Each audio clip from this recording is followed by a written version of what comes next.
આગળ થોડી દૂર જઈએ તો ત્યાં એક સરોવર છે, એટલે મોર ઉડતો જાય છે ને એક પીછું નીચે નાખતો જાય છે, અને રામજી એમના પાછળ પાછળ મોર પગ જોઈને સરોવર સુધી પહોંચી જાય છે.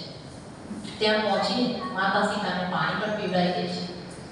ત્યારે બાજુમાં જુએ છે તો જે મોરે અહીં સુધી લાવ્યો એ મોર ત્યાં મૃત્યુ પામે છે, કેમ કે એના બધા પીછા ખરી જાય છે.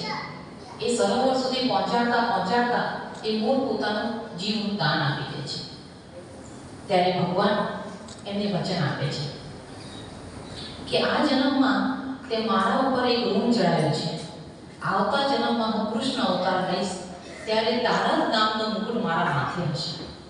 તો જો જગતનો પાલનહાર ભગવાન પોતે શ્રી રામ ભગવાન જેવા ભગવાન ઉપકાર ના ભૂલતા હોય, આપણે તો માણસ છીએ. આપણે જન્મના સાથે જ આપણા પર કેટલાય લોકોનો ઉપકાર હોય છે, કેટલાનો આશીર્વાદ હોય છે, ત્યારે આપણો જન્મ થાય છે ને આ માનવ દેહ મળે છે. તો આપણને આ મળેલો માનવ દેહ સારી રીતે આપણે એને ભગવત ભજનમાં લગાડીએ, પ્રભુની ભક્તિ કરીએ અને ભગવાનને એક જ પ્રાર્થના કરીએ કે અમારાથી કોઈ સારું કામ કરજો. આખા જીવનમાં એકાદું સારું કામ કરી નાખીએ તો બહુ છે. જેમ મોરે આટલું સારું કામ કર્યું એટલું તો ના કરી શકીએ, પણ એના રજકણ જેટલું કામ કરી નાખીએ તો આપણો તો ઉદ્ધાર થઈ જાય. તો પ્રભુને પ્રાર્થના કરીએ અને સાથે ભક્તિ કરીએ. જય મહારાજ.